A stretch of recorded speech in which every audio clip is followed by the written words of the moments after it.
3월 3일 수요일 예레미야서 27장 1절로 11절 멍에를 목에 걸라입니다. 하나님께서는 예레미야에게 줄과 멍에를 만들어 목에 걸라 하십니다. 줄과 멍에는 바벨론의 지배를 의미합니다. 또한 그 줄과 멍에를 이웃나라 사신들을 통해서 각 나라 왕에게 보내라 하십니다. 더불어 그 사신들은 각기 왕에게 여호와의 말씀을 전하라고 하십니다. 여호와의 말씀은 느부갓네살에게 일정 기간 세상 다스릴 권한을 주셨으니 그에게 항복하고 기꺼이 멍에를 매라 라는 내용입니다. 그때 너희는 징벌을 면할 수 있다라고 하시는 것이죠. 먼저 1절로 7절을 읽겠습니다. 유다의 왕 요시야의 아들 요야김이 다스리기 시작할 때 여호와께서 말씀으로 예레미야에게 임하시니라.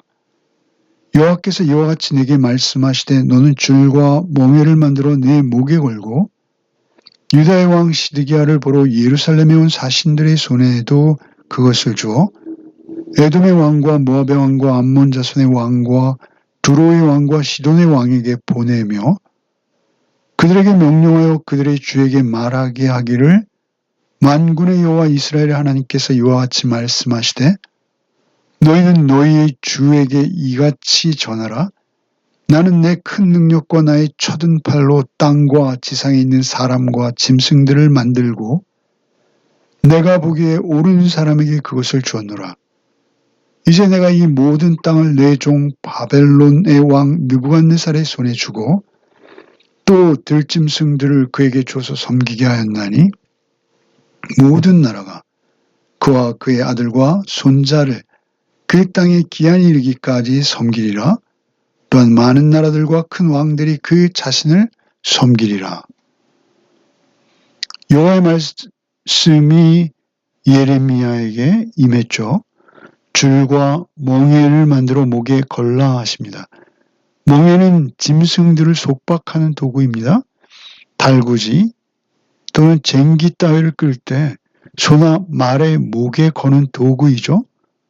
그 도구에 줄을 달아서 그 짐승의 방향을 정하기도 하고 여러 가지 일을 부리는 도구입니다. 각 나라는 바벨론에 의해서 지배받을 것이라는 의미의 상징성을 보이는 것이죠. 그 상징을 행동으로 보이라 하시는 것입니다. 멍에를 맨 짐승이 주인을 잘 섬기듯 유다를 비롯한 나라들은 바벨론을 섬겨야 한다라는 것을 똑똑히 보여주시는 것이죠. 그러나 여기서 벗어나고자 합니다. 에돔, 모압, 암몬, 두로, 시돈까지 5나라와 유다를 포함해 6나라가 예루살렘에 모였습니다. 예루살렘에 모인 것으로 보아 분명 유다의 요청으로 모인 것입니다. 그들은 바벨론의 내분을 틈타 그들에게 대항하려는 국제연합전선을 형성하려고 모의하기 위해서 모인 것이죠. 조공을 바치고 있는 비참한 현실과 그 지배력에서 벗어나고자 하는 약소국들의 연합을 말하는 것입니다. 그러나 하나님께서는 그들의 모험을 흐트러 하십니다. 오히려 바벨론의 멍에를 짊어지라고 하십니다. 자신들에게 메시지를 전하는 것은 그들 각국의 왕들에게 하나님의 뜻을 분명하게 전하게 하려고 하시는 것입니다.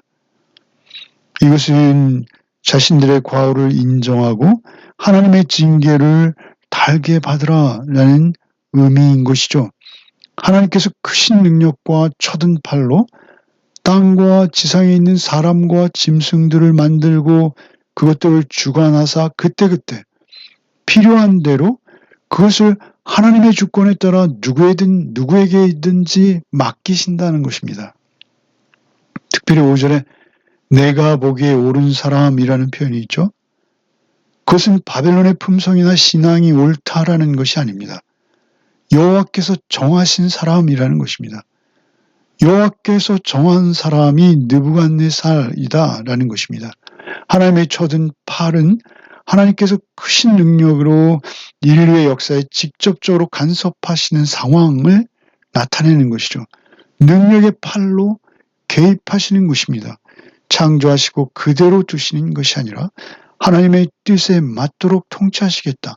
그것을 아무도 막을 자가 없다라고 말씀하시는 것이죠. 특별히 5절에 땅과 사람과 짐승까지 셋 모두를 주관하십니다. 세상의 모든 것을 하나님 홀로 주관하신다라는 의미인 것이죠. 특별히 6절에 바벨론의 왕을 내 종이라고 부르십니다. 하나님께서 바벨론을 택하셨을 뿐 아니라 하나님의 의도대로 그를 내세워서 사용하신다라는 것입니다. 그 줄과 멍에는 하나님의 작정하심과 계획 속에서 이루어지는 것이니 반항하지 말고 순종하여 받으라는 것입니다. 하나님께서 두신 멍에라는 것이죠. 하나님 뜻 안에서 모든 것이 이루어지고 있다라는 것입니다. 그 멍에는 여호와의 멍에인 것입니다. 그러나 7절에 그 땅에 기한 동안 정해져 있다라고 하십니다. 그의 아들과 손자까지라고 하시죠.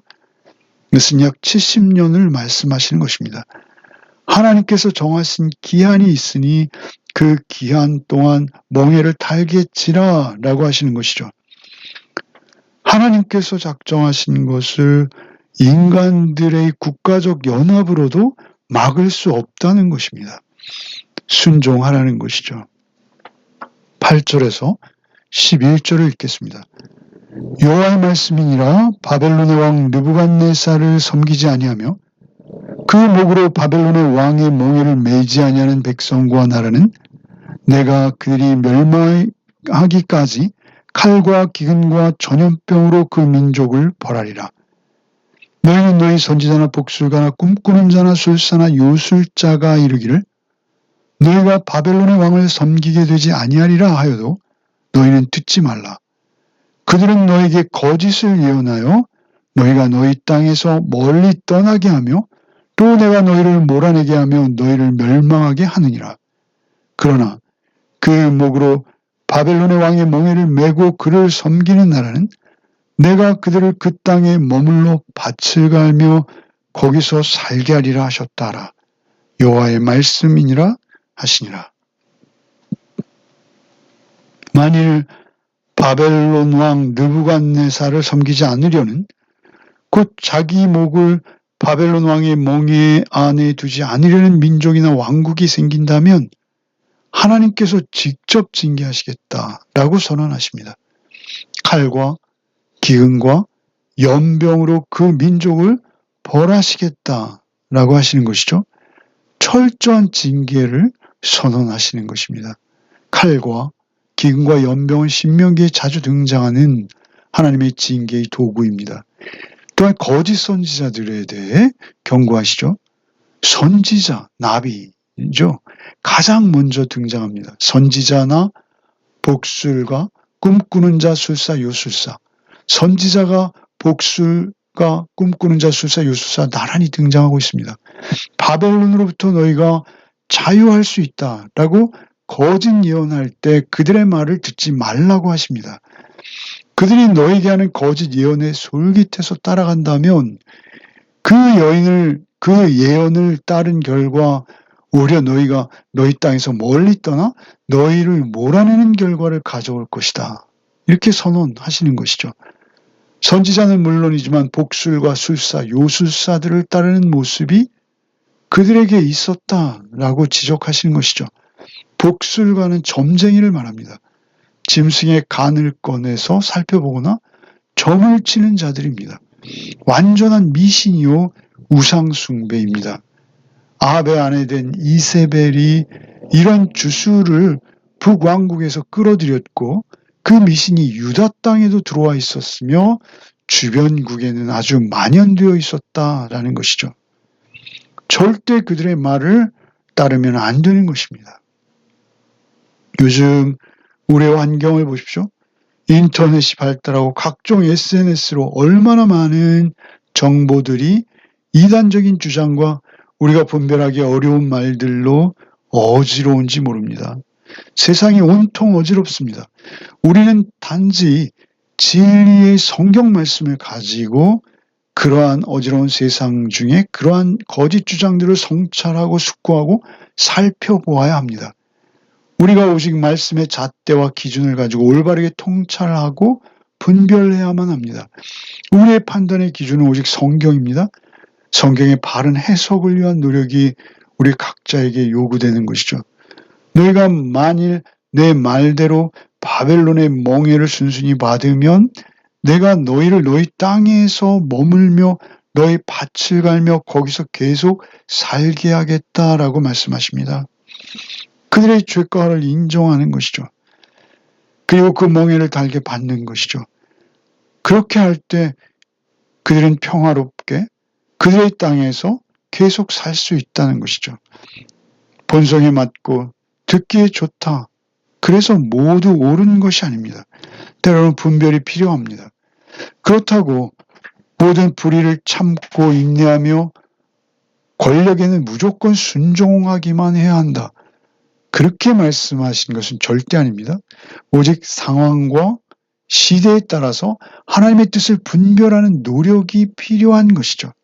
하나님의 뜻에 따라 한시적인 징계라고 보여질 때 그것을 받아들이는 것입니다. 그것을 인정하고 받아들여야 하는 경우가 있다라고 말씀하시는 것이죠. 기꺼이 그 멍에를 짊어질 수 있어야 한다는 것입니다. 오늘도 하나님께서는 세계의 역사와 우리의 역사를 어떻게든 이끌고 계십니다. 하나님이 이끄시는 것입니다. 우리는 잘 살펴보고 판단해야 합니다. 하나님의 뜻을 그 가운데서 분별하고 제대로 깨달아 세상에 전할 수 있고 그 말씀을 따라 살아야 하는 것입니다. 기도하겠습니다. 주님, 우리에게 지혜를 주시옵소서. 언제나 주의 말씀으로 세상을 분별하며 판단하는 하나님의 자녀로 서게 하여 주시옵소서. 세상의 엉뚱한 많은 주장들이 난무하는 세태 속에서 오직 말씀의 기준을 가지고 어느 한쪽으로 치우치기보다 하나님의 공의와 하나님의 사랑을 이루어가는 하나님의 자녀로 오늘도 살게 하여 주시옵소서. 오늘도 약한 자를 보호하시며 고아와 과부의 보호자가 되시는 하나님의 말씀을 쫓아 하나님께서 우리를 긍휼히 여겨주시기를 바라며 또 하루를 살게 하여 주옵소서. 오직 주의 성품을 쫓아서 살아내는 하루가 되게 하여 주옵소서. 예수 그리스도의 이름 받들어 기도하옵나이다. 아멘.